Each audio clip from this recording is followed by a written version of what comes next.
And then I say, hello, everybody. Welcome to the Open-Hearted Practice Group.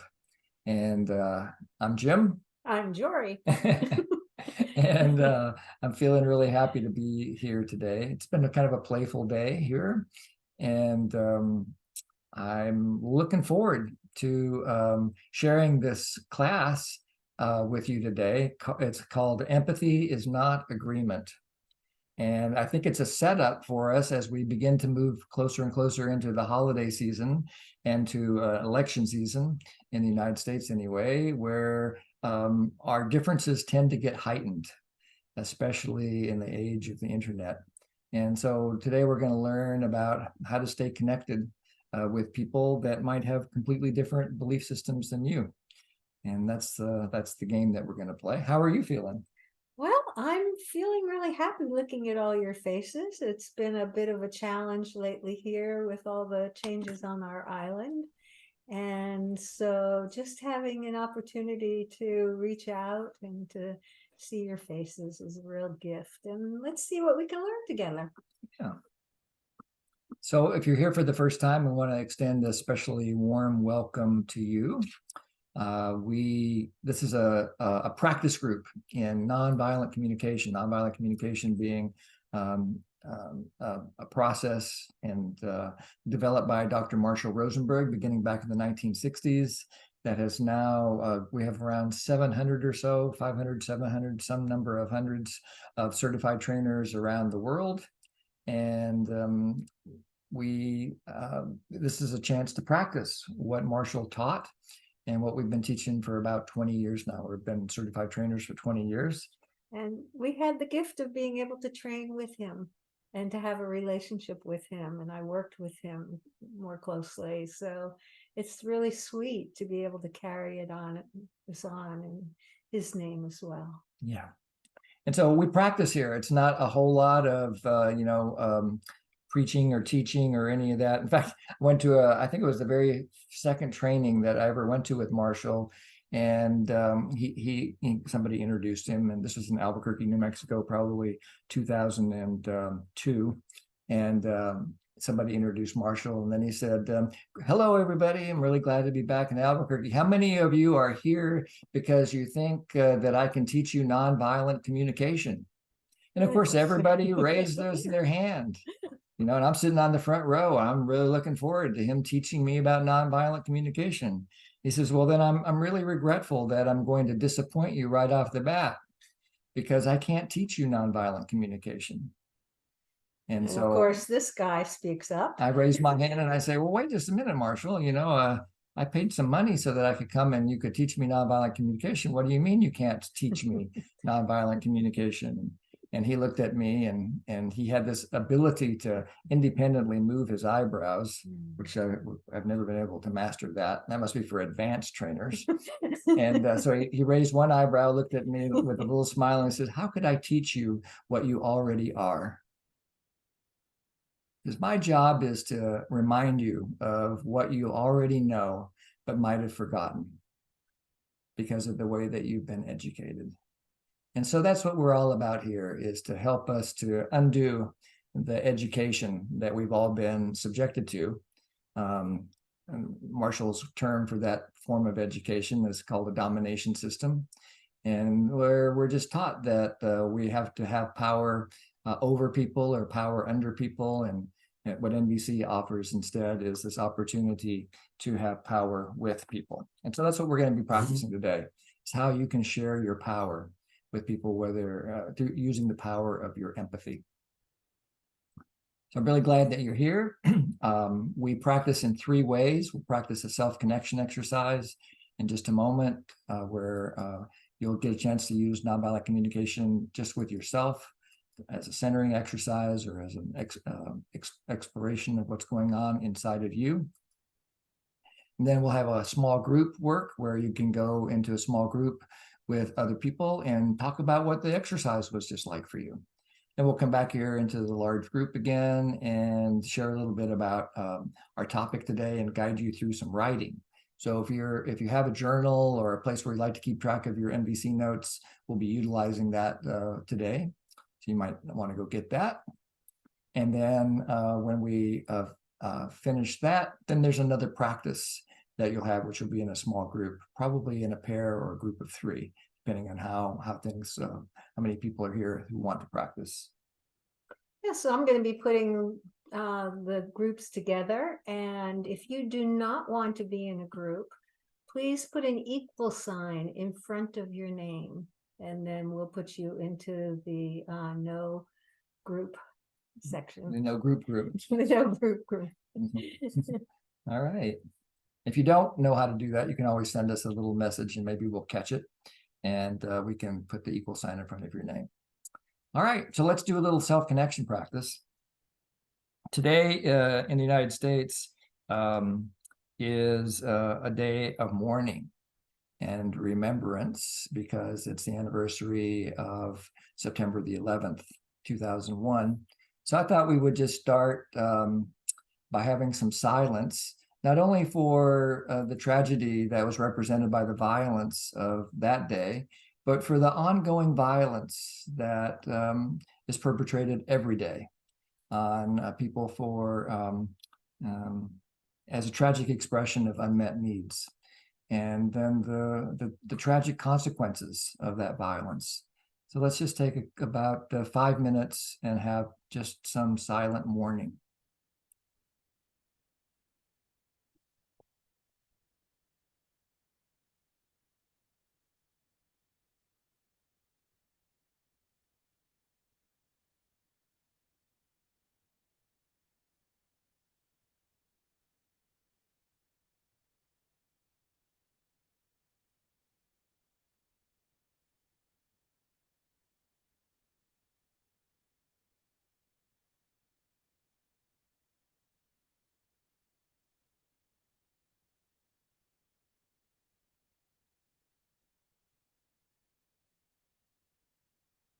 And as you sit in your mourning, you may notice that your mind drifts.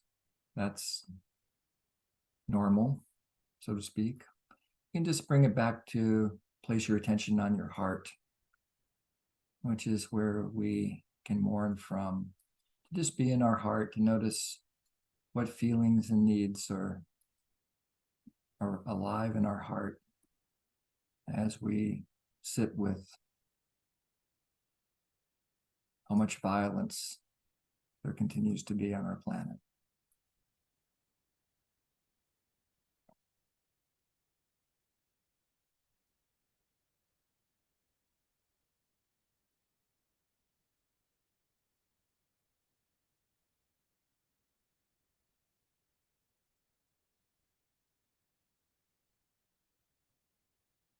And as you mourn, to provide some warmth and compassion for yourself. It's natural to feel sad or mourning or grief when we confront the costs of violence.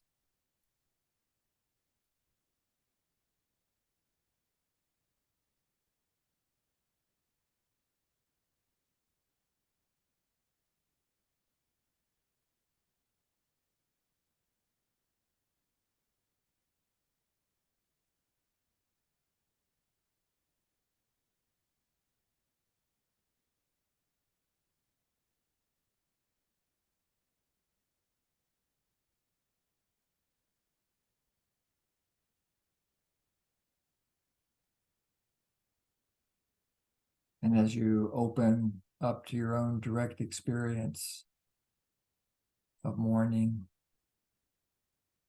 maybe it begins to create some space to have empathy for those that are currently suffering from violence. And you may not have a face for you, or maybe you know someone who's directly had an impact from violence. You can send them some warmth, some compassion, with silent empathy.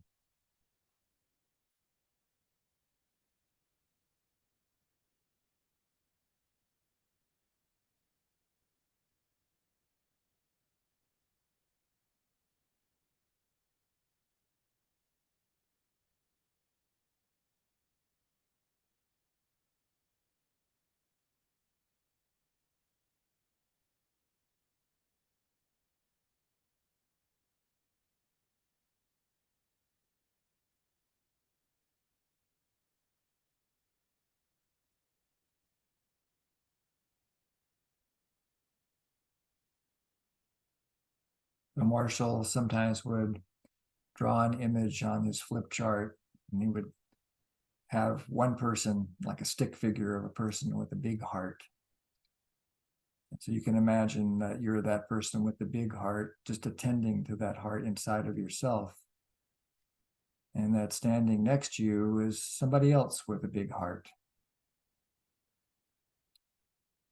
And that you can grow a heart big enough to include not only your feelings and needs, but theirs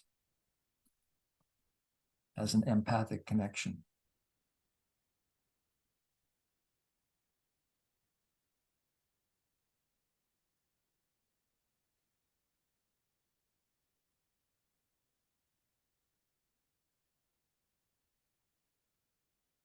And you can imagine there's 28 or so other people on this call. So the circle is bigger than just you and one other person. There's 28 hearts here joined together with a common intention to create an empathic field. So just allow your heart to grow big enough to hold everybody. It seems daunting maybe at first, but becomes easier when we realize that we all have the same needs. That's where the connection is. We all value life.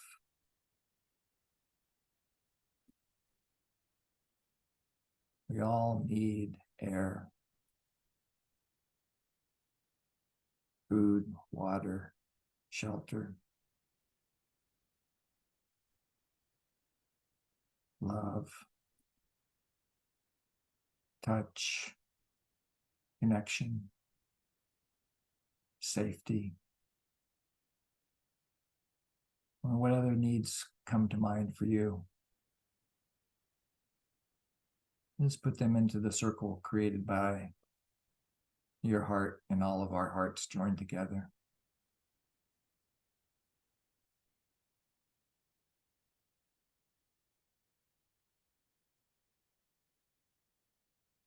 And each of us is connected to other people. So bring them into your circle as well. Those that you care about, your family, your friends, your neighbors, your colleagues, your loved ones.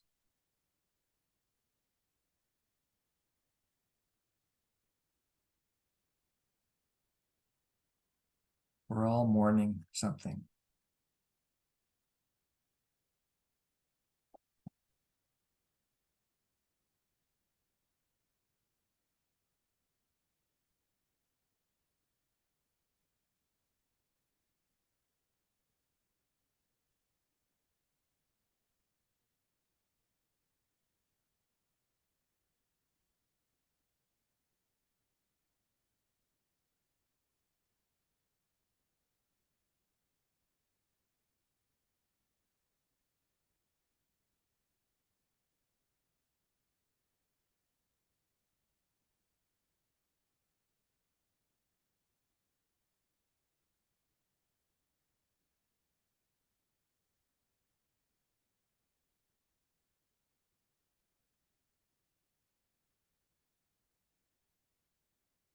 And then imagine that we are all connected by these universal human needs.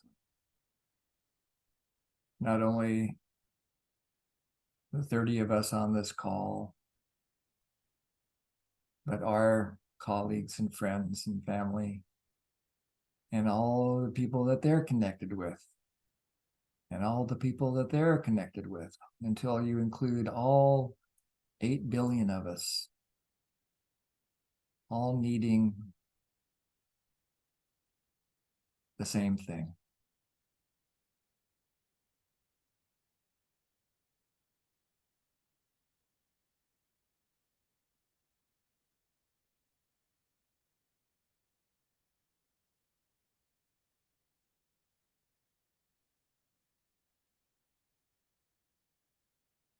And even as we mourn together we can celebrate as well. We can celebrate the connection that we share in this moment with one another and with all the people that matter to us. And we can celebrate well-being, that each of us on this call has some well-being that we can share with one another today. Just end with a wish that all beings, all life, have an experience of abundant well-being from now on.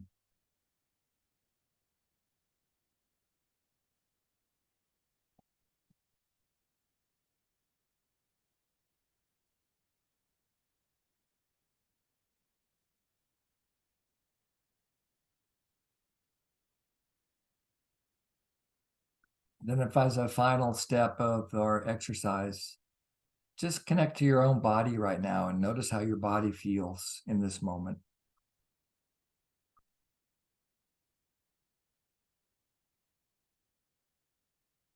And acknowledge your direct experience right now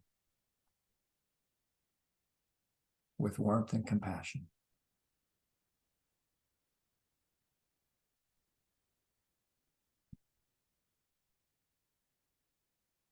Rory's been diligently clicking in the background here, making small groups.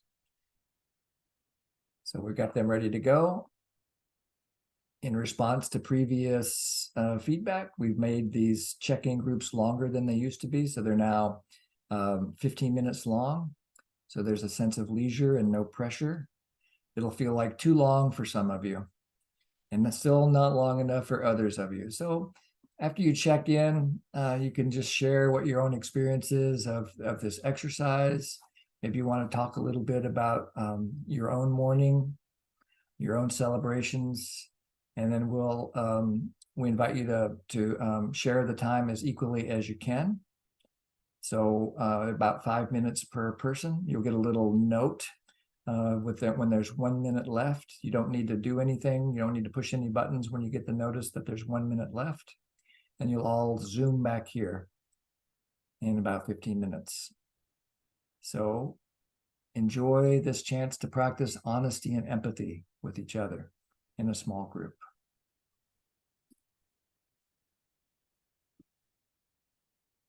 We just, it. And And here's everybody coming back. Ah, I didn't see Gail before. She's here.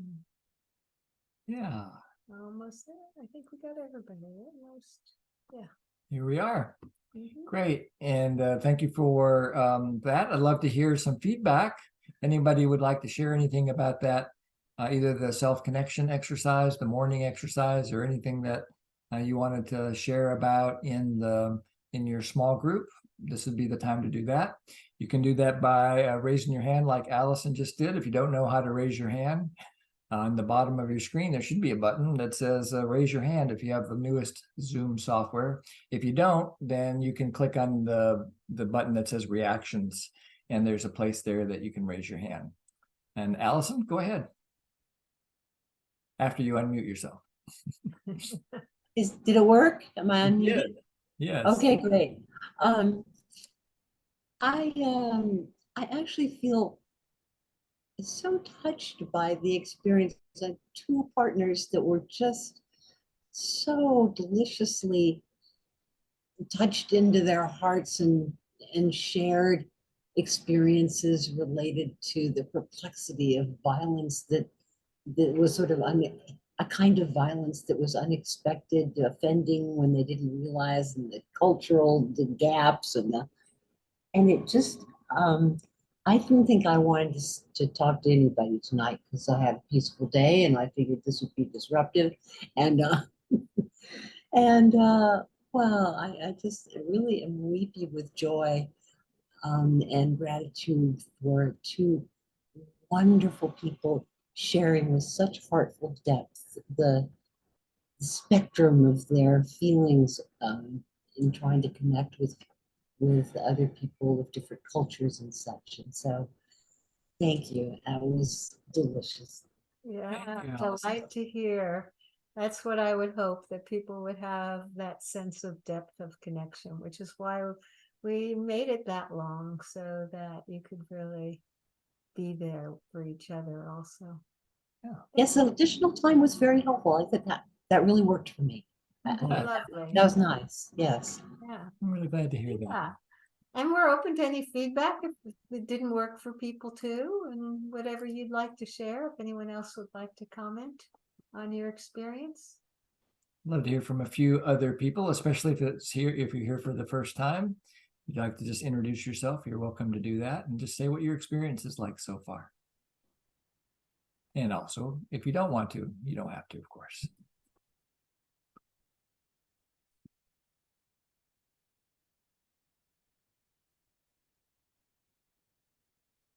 Yeah, Janelle.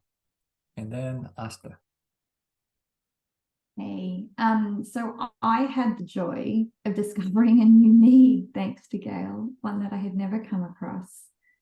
I had to go Google equanimity, and it was just so beautiful to have another perspective on the experience I was sharing, and yeah, really draw that out. That was, yeah, and just really beautiful the check-in that you did just grounded me so deeply in my body and felt so alive and joyful. And I'm so longing to live in that space all the time and get there more easily on my own. I think that was my only morning. Thank you. You're welcome. Thank you, Janelle. Yeah, I long for that experience of deep presence that I think you're pointing to there as well. Asta? Yeah, as I was sharing, I also realized that there is so much sadness that my heart is holding since yesterday and also this morning. And there is a lot of peace that my body is at in the moment. And I initially felt very confused how I was holding both of those, because I'm like, oh, I'm sad and I'm not restless about that sadness. I felt quite settled in my body with that. And like a state of being that I had no hurry of changing is how it felt within my body. So felt very grateful for the morning connection and practice, and also just being able to reflect on that without which this insight might have also not come. So I am grateful for that. Yeah, it's fun to catch your gratitude for presence and to see that you're from Oroville, which is, for those of you who don't know about Oroville, I encourage you to read about it. It's quite an inspiring community in India that's actually recognized in the Indian Constitution as its own very special place. If you ever get a chance to go to Oroville, it's quite a remarkable place. Yeah, a remarkable experience, something to experience for yourself. Yeah. And we have friends there. We have Vega Moon, who sometimes comes to this group, is also, I don't know if you know Vega, Asta. Vega is a certification candidate. And yeah, Vega is a mentor to me. Oh, wonderful. Yeah, great. Nice.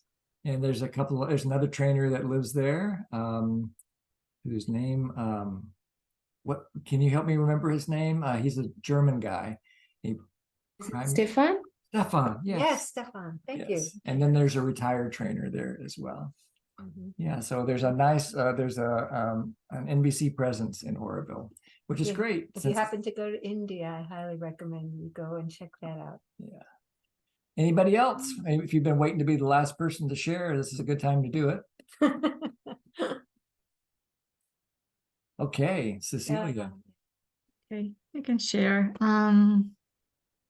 I think what resonated with me was this idea of needs and how we're all, the image that came to mind for me was like we're all swimming in the same pool of needs, Mhm, you know, sometimes met, sometimes unmet.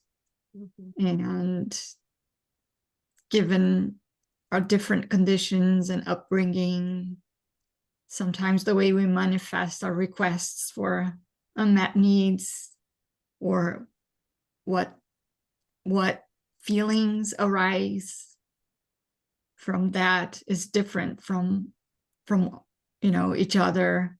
mhm. But there's that sameness deep down, and it renewed my intention to keep my attention there, which is work. It's practice. It takes practice. So Yeah. thank you Practice, for practice, renewing practice. that. Yeah, absolutely. Thank you. I love the image of that we're all bathing in the same sea of Mhm. universal human needs, splashing around together. Anybody else before we go into the next practice? Going once. Okay, great. Have fun today. All right, so let's see here. I'm going to share my screen with you. And we're going to do a little journaling here. And journaling is an opportunity for you to explore your own experience. And that's one of the most important parts of what we're doing here, is your own self-connection. Yeah. Journaling basically is a gateway to self-empathy. Not everybody likes to journal. And maybe we have some old trauma about writing papers for school and so forth, having to do it right.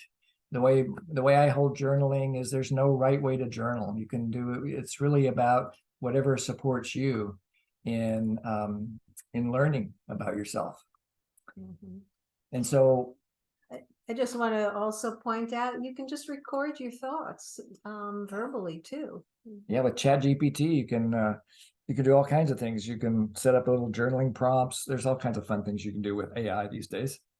But anyway, that's another class. Today we're going to talk about empathy is not agreement.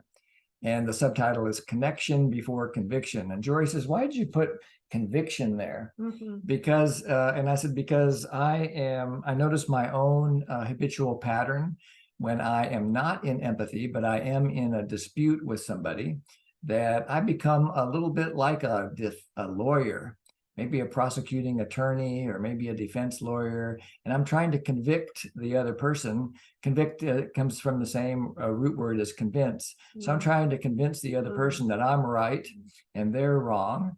And connection is the farthest thing from my mind.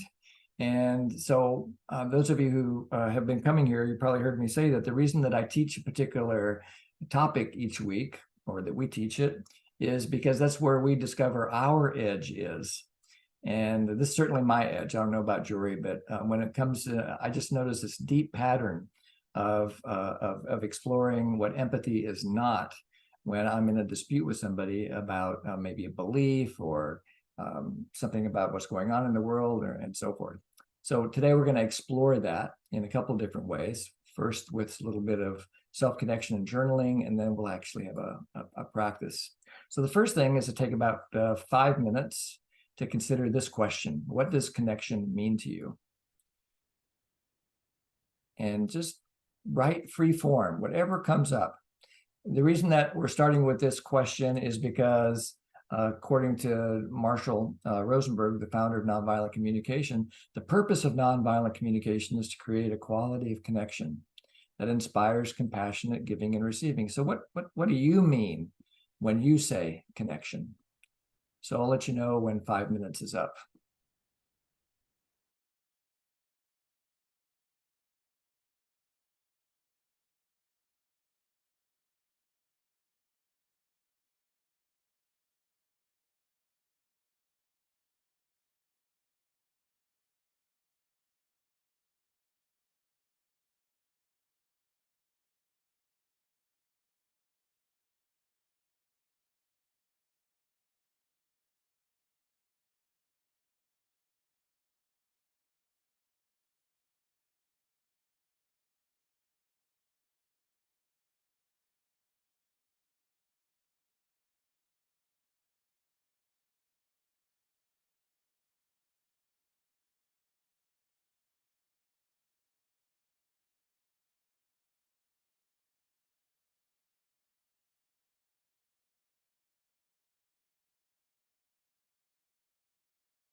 Jim, could you put that statement, the purpose of NVC is in the chat? Yes, I will. Okay, thanks.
It's about 1 minute to go.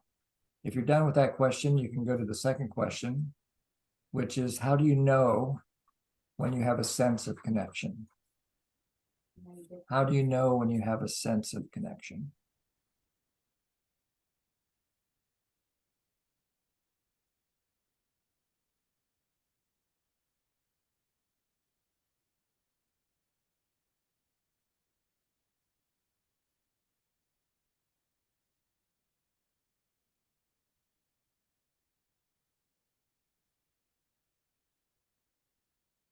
And I'll add a couple of minutes to the timer to answer the second part. How do you know when you have a sense of connection?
I'd love to hear some feedback, what you learned. You can either put your answer into the chat if you would like, or you can share it out loud here with everybody else. Love to hear a few voices. I'm amazed at how many hands I have seen on there on your head while people are writing. Yeah. You're really going deep. Huh. Yeah. So what does connection mean to you, and how do you know when you've got it?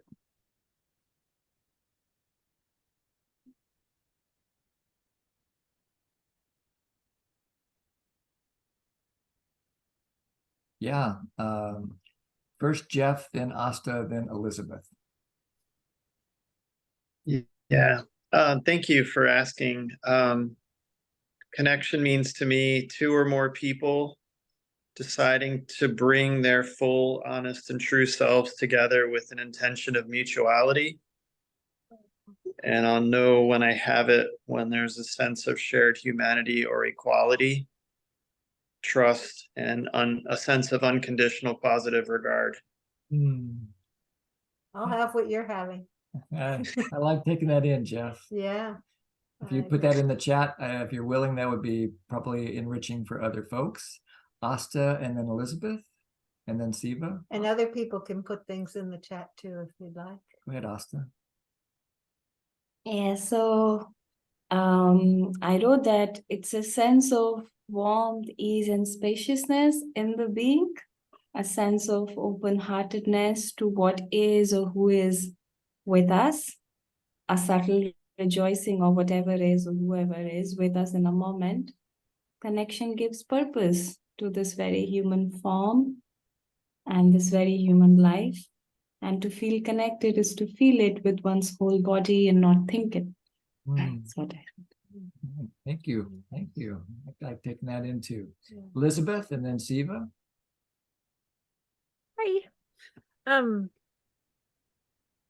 So I started off with like connection being about feeling the density and the quality of the in-between space, the you, the me, the us, and then the space beyond that, the bigger container. So this, and noticing the links and letting them be center and letting them grow, a sense of play, a sense of getting it sparkles in your mind and heart, and you see the bigger, you can see bigger because of it. And yet it's holding at the same time. But then I got really curious about the connection between feeling connected and relationality. And I'm not sure if they're the same or not. Like, can one person be connected without the other one showing up with vulnerability? And that's kind of a question that I got in. It's almost like what I was describing was more about relationality, relational connectedness, and not just what I might call like open-heartedness and like being something that's more open, but not necessarily a back and forth if someone's not able to be similarly vulnerable and present. So I have a question around that. Yeah. Wonderful question. And I appreciate you pointing out that distinction. Yeah. Thank you. Yeah, it's right on with our topic today. Yeah. And I'm curious to see it by the end of the class if you come up with more clarity about your own answer for that. Siva? First, I want to ask Elizabeth, what do you mean by vulnerability? Vulnerability. Does it mean that you are aware of your needs? What does it mean to be vulnerable? Yeah, that's a great question. I love it. I would say in the way that I was pondering it, it probably does mean being willing to feel the range of human emotion and feel your needs. Yeah. And I think a lot of people and own them. Okay. but- So I think So- that's a great segue to what I was going to say. Cool. To answer the question that so what I wrote was high quality connection can happen when my heartfelt needs are recognized by me and by you, and your heartfelt needs are recognized by you and by me. So To me, that would be something we could aspire for through an empathetic, through empathy. Thank you. Thanks, Eva. And there are some readings in the chat. You want to read them, Jim? Okay. Yeah, we'd like to read what's in the chat for the recording. Body seems elated, sublime. Time seems to come to a stillness. All resources seem accessible and everything seems doable.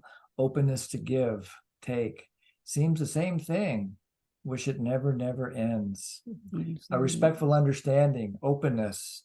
And I know I'm connected when I'm getting something back. There's movement and flow.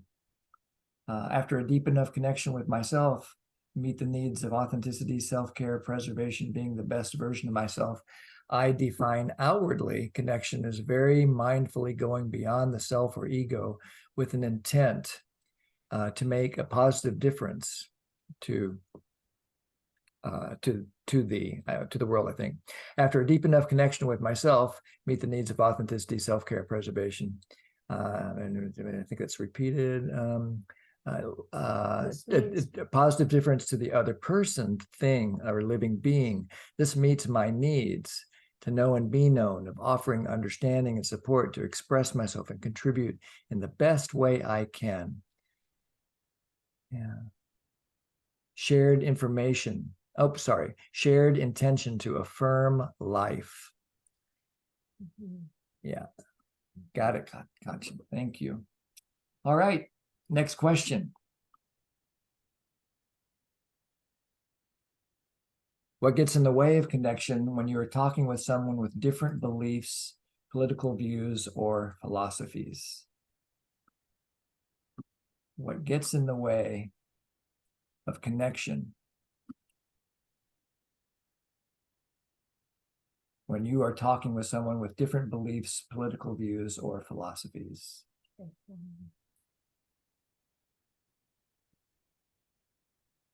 And I'll be quiet for 5 minutes while you think about this and see if you can determine what gets in the way.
about 30 more seconds for this prompt.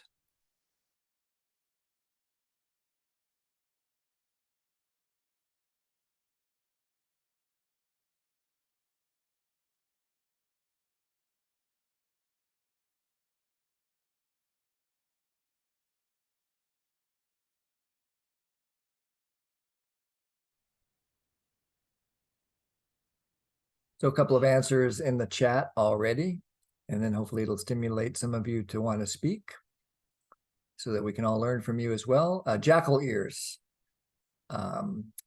People tend to respond in a defensive way because when someone voices a different opinion, one feels challenged.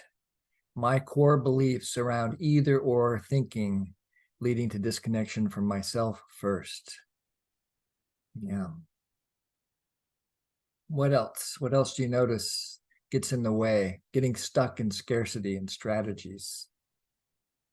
Yeah, Sarah Joy. Think fear of things that are different from what we've learned either through cultural or family or religion or just just in school education, Yeah, which also can be cultural, yeah, and just resistance to that, and then not recognizing the deeper universal needs underneath that, not getting right. to that place. Maybe reacting to judgments or criticism. Mm-hmm. Yeah, yeah. Fear blocks compassion and connection. Mhm. That resonates for me. Yeah, that And- protectiveness resonates with me. The unknown, the Yeah. unfamiliar. Yeah. And in the chat, someone says, being right and my own pain. I want to receive empathy and want to be heard. So I lose curiosity and I lose connection. Mm. What prevents connection for me is being triggered by things I hear, which connects me to beliefs I associate with violence, inequity, pain, or separation. Yeah, that resonates for me Yeah. too. Leslie? Yeah, I wrote my stressful or painful stories about lack of shared reality and shared values. Sometimes my shock and disappointment, and maybe resistance about that there are different stories, or ignorance about history, or lack of generosity, or lack of understanding, awareness, sensitivity, and compassion. And also, it's the bottom line is my judgments about their judgments and their choices, values, and worldview. Thanks, Leslie. Yeah, makes sense. Juliana, and then we'll finish with Siva.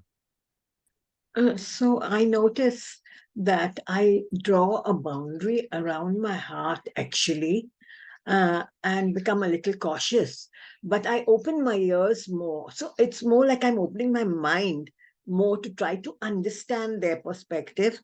But, I'm kind of taking care of my heart. I don't know.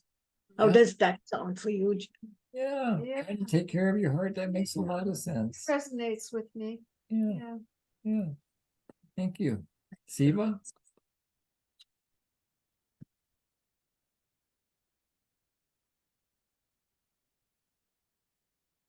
What gets in the I, way? I can say it in just 4 short words. And that is different, usually unconscious assumptions. Mhm. Yeah. So going back to what you said at the very beginning, that we were born not violent. We had no expectations. And all these layers of it has to be this way, or it has to be that way, it has to be this way. And that just goes into our unconscious as being the right way. Yeah. And then very logically, if somebody says something that contradicts our right way, then of course they're wrong. Of course. That's just the way we've been educated. There is a right answer, and then I've got it. I want to give one, to me, very clear example.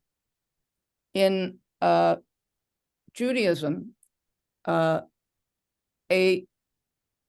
fetus is not recognized as a living being until the child is born.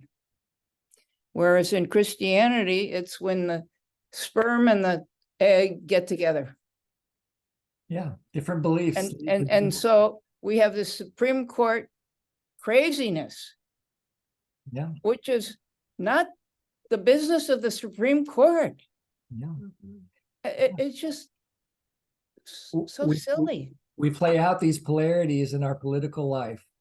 And sometimes it's at the level of courts, and sometimes it's at the level of the battlefield. And that's the Yes. scary part for me. Yeah. Concha?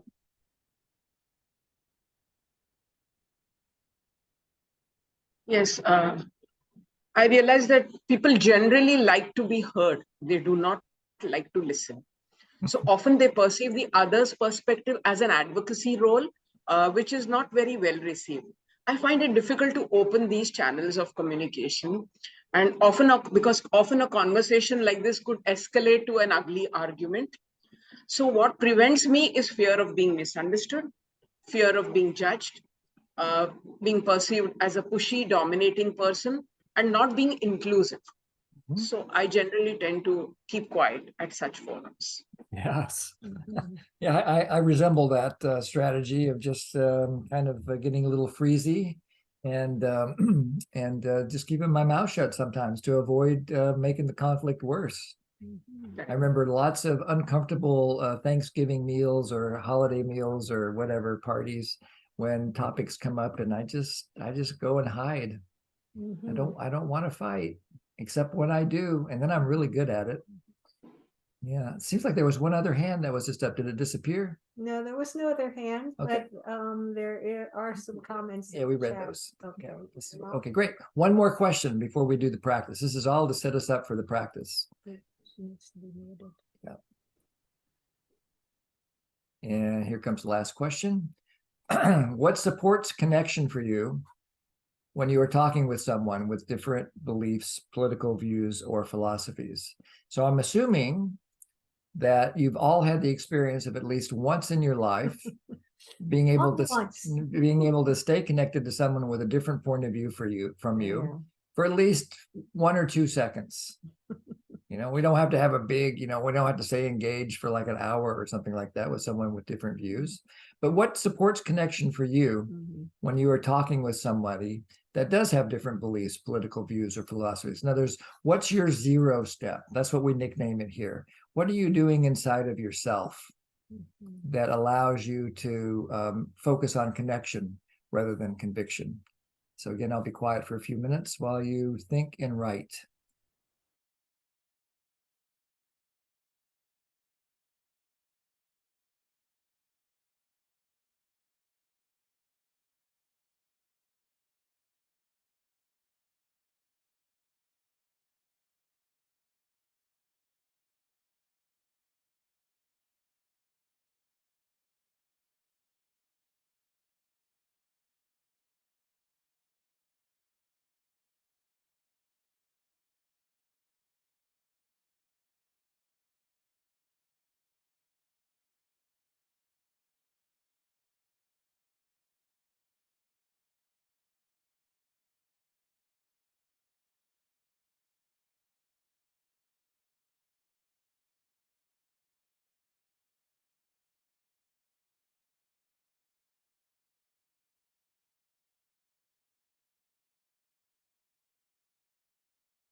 One more minute.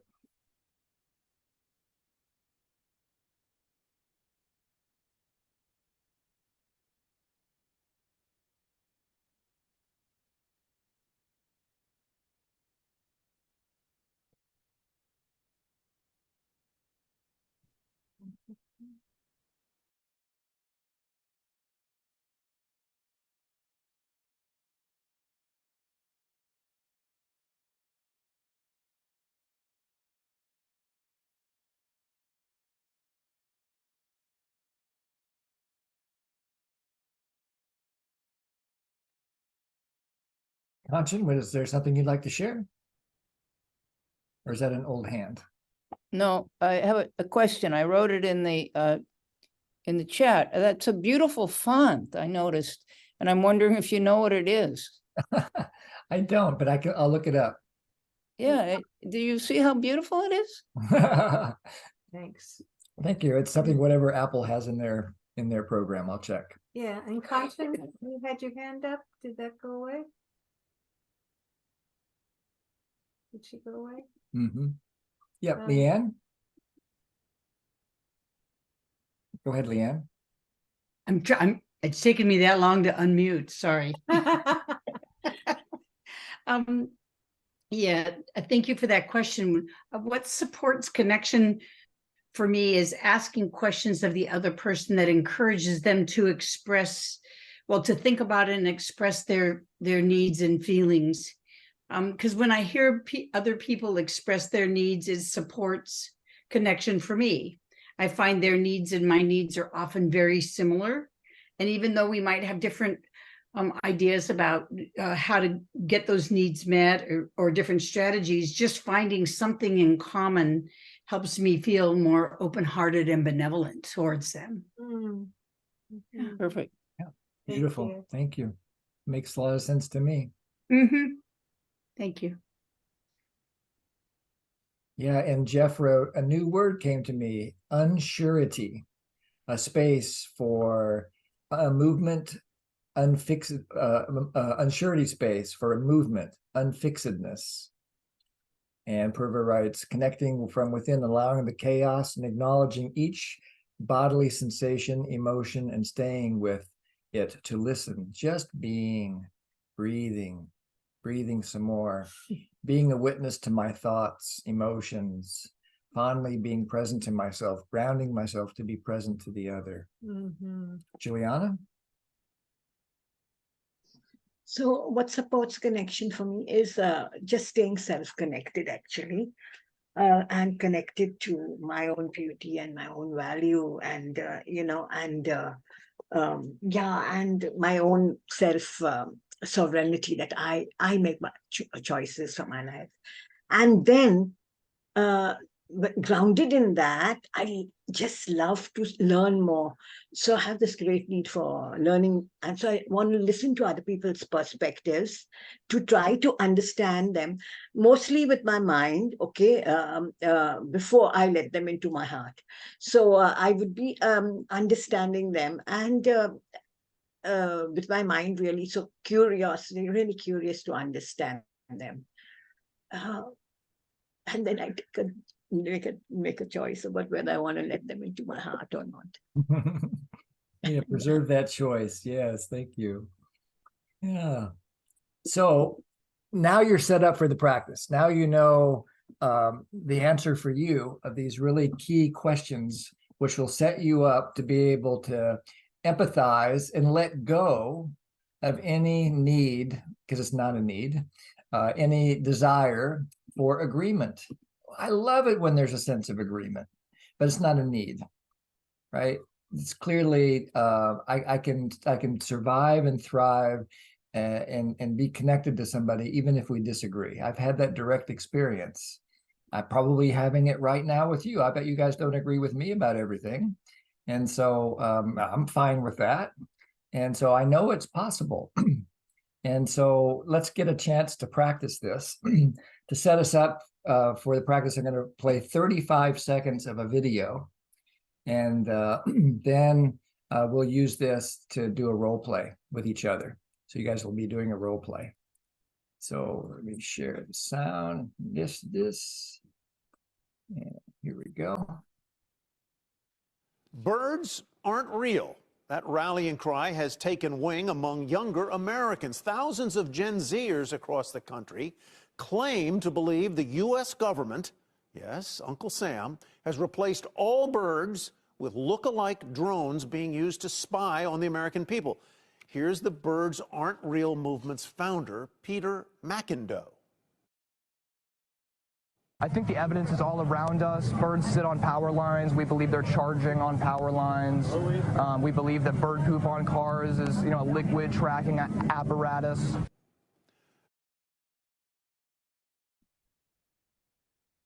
Okay, so in your role play, someone is going to play the role of somebody who believes that birds aren't real. And so to give you a flavor of this, you have entered into the belief system that in about in the 1960s, the government of the United States decided that the population of the United States was dangerous, and that the government needed to keep an eye on everybody. And of course, this is before cell phones and current tracking devices were invented and so forth. And so they had the idea, the CIA and so forth, these government agencies had the idea to destroy every single bird and replace it with a drone. And that these drones would be everywhere. I mean, birds are everywhere. So there's no such thing as a real living bird. All of these birds in your belief system are actually mechanical drones that are hooked up to a surveillance network that exists in order to make sure that the government can control you. Okay, so that's the belief system that you're coming from, is that you think the government's trying to watch every step you take. They've destroyed all birds and replaced all birds with drones. So that's your belief system. Now, when you're in the other job, you're the other person in the role play, your job is to stay in empathy for that person and see if you can do it. Just to see what comes up for you as you try to listen to this person express his beliefs. Obviously, I've only given you a little flavor, so you get to kind of expand it any way you want. You get to use your own creativity when it's your turn to be the birds aren't real believer. And give it a good stretch for the person that's listening to you. Go for about 5 minutes and then switch. And then the other person has a go at it. There'll be 3 people in each group, and so there'll be 3 switches. So the whole thing will be about 15 minutes long. I'll send a message every 5 minutes encouraging you to switch so that everybody has a chance to play 3 different roles. The role of the person who's the empathizer is role number 1. Role number 2 is the person that believes birds aren't real. And person number 3 is just the observer. When you're the observer, what you're going to be paying attention to is what do you notice works to support connection from the point of view of the system. What do you sense in either the person that's delivering the message or the person that's empathizing with the message that's supporting connection? And then when you're in the role of the speaker, you're going to be advocating. You're going to be trying to convince or explore this idea that birds aren't real. And you're looking maybe for company in that. And then the other role, obviously, is the person that's empathizing with what's alive in the person that thinks birds aren't real. Any questions about the 3 different roles?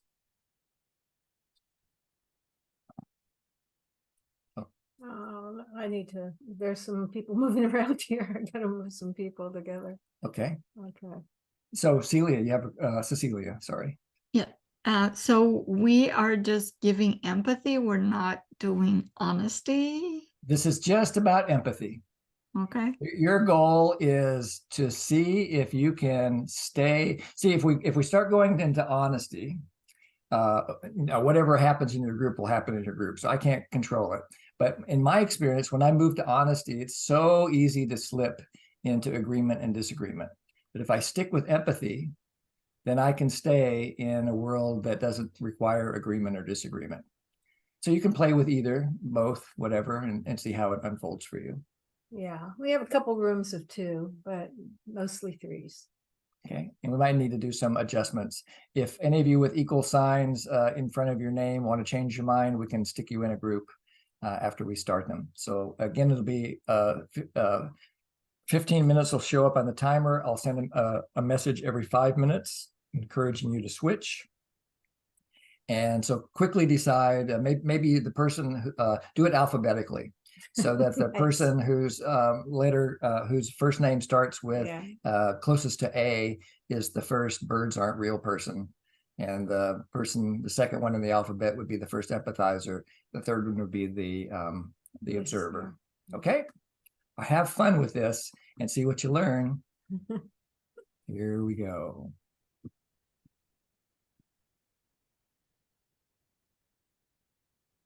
Okay.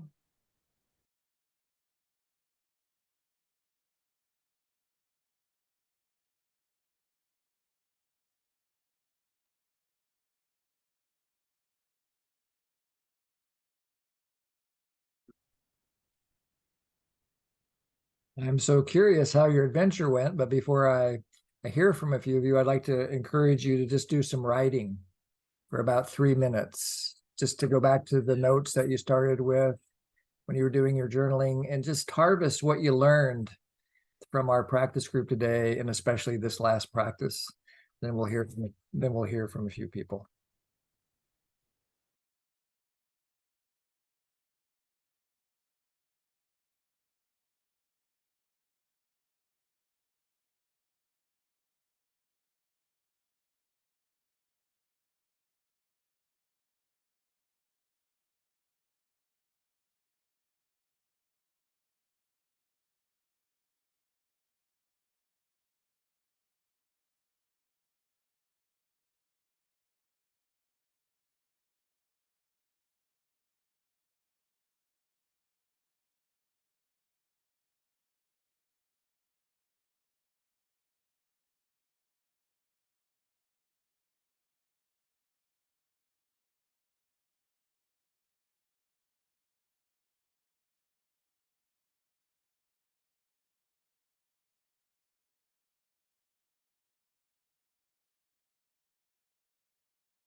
About 30 more seconds.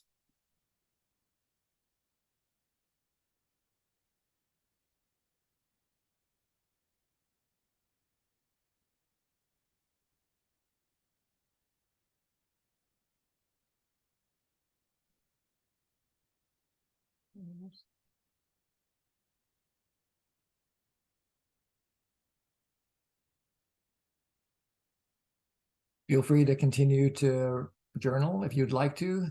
In the meantime, Allison, if you're ready to share.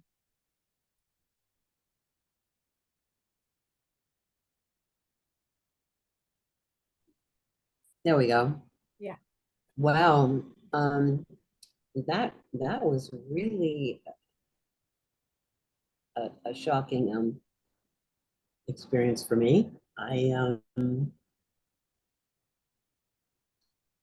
was delighted to see how everyone in our group was able to do both roles. That was really fantastic to see. A little differently, but that was fun. But what happened for me in that last question about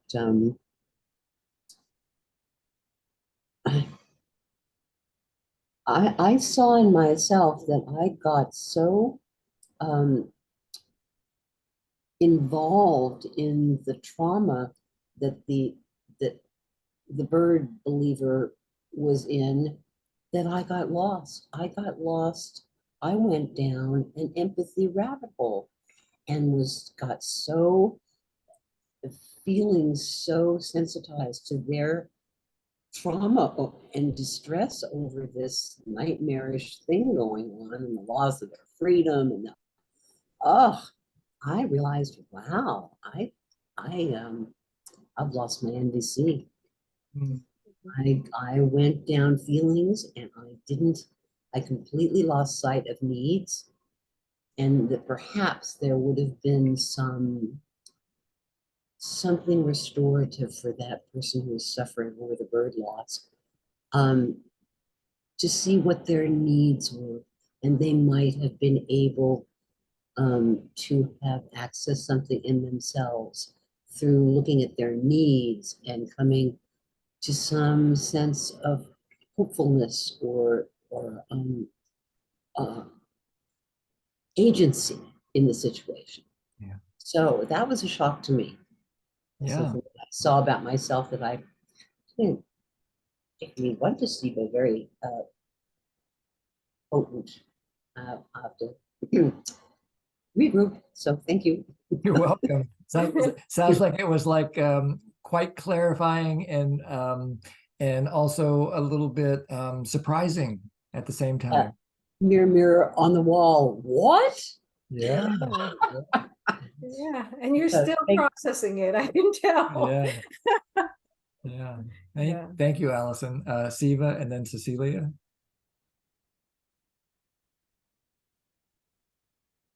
I have a question that Can you don't hold know. can you hold your question? Can you hold No, it's about this. Okay. So in a conversation and somebody says something that birds aren't real, they are drones. And then if I would playfully just not challenge it, but go along with it and expand on it and say, oh, that's such a wonderful idea. I never thought about that. And then explore it. So that was fun to do. But here's my question. If somebody honestly says something that their point of view, and it's a political kind of thing, or it's something that they see that is really unjust, I don't think I could get away with a playful approach, or could I? That's my question. That's a very personal question to ask yourself. I can't really answer it for you. Yeah, I think it's a wonderful question to live into. And and it would probably, for me, it would probably be contextual. Sometimes it could be playful. Other times I might just stick with empathy. Other times I might be a mix of honesty and empathy. Yeah, and depending upon what condition I'm in or we're in that moment, whether we have that sense of openness or whether there's another urgency. So there's no one answer to that one. Right. Yeah. Okay. Thank you. Thanks, Eva. Cecilia and then Janelle. Cecilia, you went away. Yeah, she Oh, there she is. Here I am. Yeah, sorry, I took a while to unmute. So here's what I see in my own life sometimes is I'm giving people empathy. So, like in this, for example, in this example where I would say, yeah, I really see that you have a need for autonomy and freedom and privacy. And what they hear is she agrees with me. She believes that birds are not real. And so that's why I asked about honesty. I mean, of course, I can, after giving empathy, ask for honesty, because of course, my need for being seen then is not met yet. So I can ask for honesty. Sometimes there's no time, conversation ends, and I'm left with this anxiety. And I've seen that before, that the person is going out in the world saying that I believe that birds aren't real, and that is very unsettling to me. So I would like to hear some words around that. Yeah. For me, there's a phrase that I use that lets me just be present for someone like that. It's oh, so for you, what, not with a judgment sort of energy to it, but oh, really? So for you, unless I don't want to hear it. And then, oh, that's interesting. And I would change the subject, but that's another. Yeah, well, but I mean, like, for instance, I share the same need for privacy. I just don't believe that birds are drones. So you see what I mean? I mean, we're connecting at a need level. Yes. And that's connection. And that's absolutely connection. But it sounds like you have a worry, which makes sense, that because you empathize with someone, they might interpret your empathy as agreement. That has happened, yes. Yeah. And that could happen. And so this will sound like a little bit of a flip answer, but it supports me. And this is a quote that I learned from Marshall, which is, what other people think is none of your business, Jim. So even if the other person thinks I agree with them, that's theirs. I know what my beliefs are. I don't need to convince them that I have a different belief if I'm in NVC consciousness. It's okay, even if they think now I'm on their side. Because what's the worst thing that can happen is maybe I hear from a friend, oh gosh, I heard you were part of the birds aren't real conspiracy thing now. And I said, oh, really? Where'd you hear that? And so then it becomes an opportunity to connect. The worst thing that can happen is I get to connect with somebody. Right? So. And that's a choice. So that's how I kind of hold it. And, we're only practicing the empathy part today. So there could be a part, if we kept this dialogue going for more than 2.5 or 3 minutes, then maybe there's a chance to explore mutually. So now that you've been fully heard and you get the sense that I get that this is important to you and I understand your needs are for protection, for safety, for privacy, whatever you sense their needs are. And then you could ask, would you like to hear what comes up for me about that? And then you could share your honesty and end on a clear and present request. And they may or may not actually be able to hear what you say too. That's always possible. Yeah. So does that feel satisfying enough for right now, Cecilia? Yeah. I mean, there's a part of me that feels like on and off, I may walk away with an unmet need for being seen, but I can hold that. Okay. Yeah. Yeah. There are other people who will see you. Yeah. You don't have to give up being seen. Yeah. Ask okay. Go find, I like that. Ally. Go find an ally, because it's helpful. This is an important point about NVC, about the way NVC holds needs, in my understanding, is needs make no reference to a particular person doing a particular thing. So even if Jory doesn't meet my need for being seen, I can go to Jaya, or I can call my son Jiva, or I can call you. And I say, you know what, I'm not sure that I'm being seen. Can you just let me know what, and share what's alive in me, and then get a reflection so that I have that sense. And divorce the other person from meeting my needs rather than divorce the other person. Yeah. Grateful and yeah. Janelle? That's very helpful. Thank you. You're welcome. So that was really powerful for me. So I noticed before the breakout groups that I had labeled the role play as ridiculous, and I really wanted out. I really didn't want to participate. which was quite a strong reaction. And then what I noticed is that by doing it, like I'd written down a bunch of things that I thought was very theoretical, how I thought I would stay in empathy.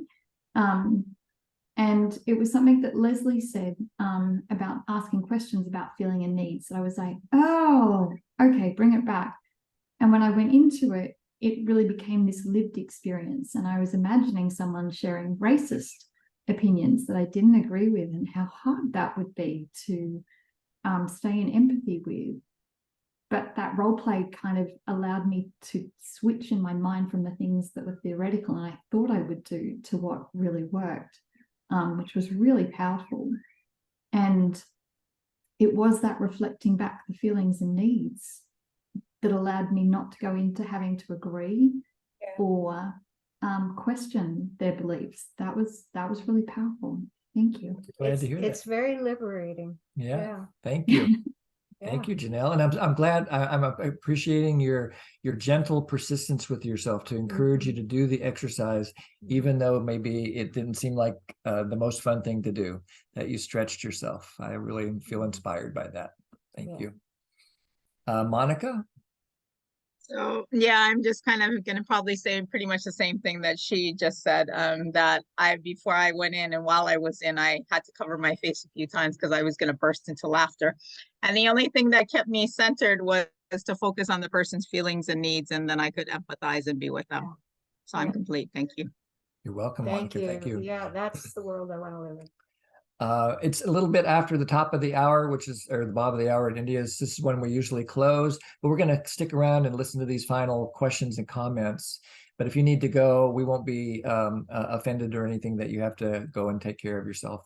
But I want to hear these other comments and anybody else who wants to share. Is there anything you want to add? Not right now. No. Okay. Juliana?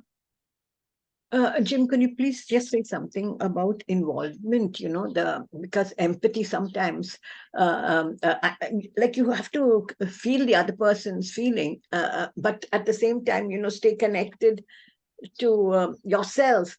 Just a little bit about that, because today I really understood this, that connection means that we all share the same needs. So you don't have to agree. We are still connected even if we disagree. I really got that, and I'm grateful for that. So just a little bit about that, keeping the distance where you can stay self-connected. So, and it's sometimes so hard for me. Yeah. So what I would say that's been helpful for me is just to notice that I'm disconnecting. So that's no, I mean, what I mean to say is like, I just feel like crying with the other person in that sense. Yeah. So the first step for me is always, so that would be like moving into sympathy or some kind of a certain quality of resonance that can be quite beautiful. It's just not empathy. There's nothing wrong with it. And just notice, is that really the thing that I want to be doing right now? And then cultivate choice. And if I don't think that I have a choice, then be with that. So first notice it, then name it, then allow it, and then see if there's something that I want to do with it. So it's this basic kind of self-empathy strategy is how I handle it. And then there's always a choice to leave. There's always, you don't have to stay. If you especially like with Janelle's potential observation, you're talking to someone with radically different views, maybe something that sounds racist or sexist or something like that. And, it's just so triggers disgust in you, why, maybe you don't want to stay. Maybe it's not going to be serving life for you to stay in empathy for that. And you have choice. And to use the law of 2 feet, it's okay to make a choice and move away if that's where you sense would serve the whole. Yeah. Does that make sense, Juliana? Yeah, thank you. Thank you so much, Jim. And Mary? Yeah, that was a really interesting exercise for me. And, when I was the empathizer, I got, it was very interesting because I caught myself going into judgment a couple of times, and then I would self-correct and I would kind of swing, maybe too far into agreement, trying to self-correct and also be, have empathy, and I was trying to just, swing from that judgment, into a curiosity, but, like we were talking about, I kind of was feeling like, oh, now, and that was their observation, that I was like, I was now, I bought it. I was agreeing, but I wasn't trying to. So, Right. yeah, Yeah. that's a fine line. The fine Yeah, it line. And is. it's so important to notice. Yeah. Yeah, and then when when Ashta, let's see, what role was she playing? When she was the empathizer and I was the birds aren't real person, when I was telling her my whole story on birds aren't real, she kind of, she didn't do a whole lot of speaking. She was more kind of giving me the body language of okay, okay. And she did ask some questions, maybe, or not so much she asked questions, but she more mirrored back to me what I said kind of towards the end, but she wasn't really like diving into the dialogue, with a heavy curiosity or, going too far into what could be agreement. And I thought, oh, okay, well, maybe that's more what empathy looks like. You know what I mean? Yeah. Right, Yeah. right. Right. Yeah. Yeah. Good recognition of that. Yeah. Yeah, Thank I think Marshall often would talk about, and it's in Marshall's book, this Rumi poem, out beyond right doing and wrongdoing, there's a field, I'll meet you there. And so I think we could adapt that for this class, out beyond agreement and disagreement, there's a field, I'll meet you there. Yeah. And that would be the field of connection. Yeah. Yeah. Yeah. Thanks. Thank you. And Don and Beth, we'll finish with you. Thank you. Yeah, so when we were doing the exercise and Don was doing the role of sharing his thoughts about the birds, and I was the empathizer, and I didn't really know what to say, but I was just listening to him and kind of okay, but our observer was thinking that I wasn't being very empathetic. I thought that I should have been saying more, and then I started feeling kind of, well, what am I supposed to say? And then we started talking about, well, how do we apply this to a real life situation? And Don brought up my son. My sons are always my situation. And I have a son that just has really blatant opinions, but to me, it's more important that I have connection with him. And so I tend to let those little things, because he'll wear a big Trump shirt. He'll talk about, keep saying that vaccinations are going to kill you and this sort of thing. And I just changed the subject. And because to me, it's more important to connect. And I don't want to get into an argument and express our different opinion. I just changed. I actually, personally, I delete a lot of those little messages, and then I just go on and ask him about his day and something positive. Good. So you found a way to stay connected, even in yeah. the face of disagreement. There you go. That's wonderful. That's a big step. That's a big step. Find strategies that work for you and your family. Thank you. I've done that myself, I was involved in a conflict with a family member at one point. This is about 10 or 12 years ago, and we were kind of going back and forth, and it didn't seem like we were going to get anywhere. So I got some empathy from a trainer friend, and after he listened to me for a good half hour, maybe 45 minutes, I finally had the sense of shift and openness, and now I was willing to hear him. And he said something like, "Jim, do you want to know what comes up for me about your conflict with your family member?" And I said, "Yeah, I do." And he said, "Your only job is to love them." Oh my gosh. And Wow. that went so deep. Your only job is to love them. That's like 7 words. And then that cured everything. The conflict just didn't matter anymore. Only love mattered. That was really great advice I got from him. Yeah. It sounds like that's what you're doing your best to live. That's a good one. Thank you for that. Thank you so much for that feedback. Yeah, you're welcome. It's like you're validating my Strategy. Whatever works. That's what I'm in favor of. Okay, so That's we're a going to good- come to the end of our class. If you want to donate money for your time today, please give it to the MauiFoodBank.org. And that's where we're doing fundraising for them right now to support the recovery from the fire, and especially the people whose basic needs are on the edge. Imagine you've had everything in your pantry wiped out, including your pantry. And that's the situation for a lot of these families right now. And that is the one place to send it. You'll find other places that people will say, send it here, but they're not as reliable. This So is one that I make sure- trust. Yeah, So this is trustworthy. I like them. And we'll be back next week and we'll find out what happens. Depends on what my edge is over the coming week. That's what we'll teach. You know, we'll find an edge between us, and then we'll find out what would be supportive for us to learn, and then we'll figure out some practice together.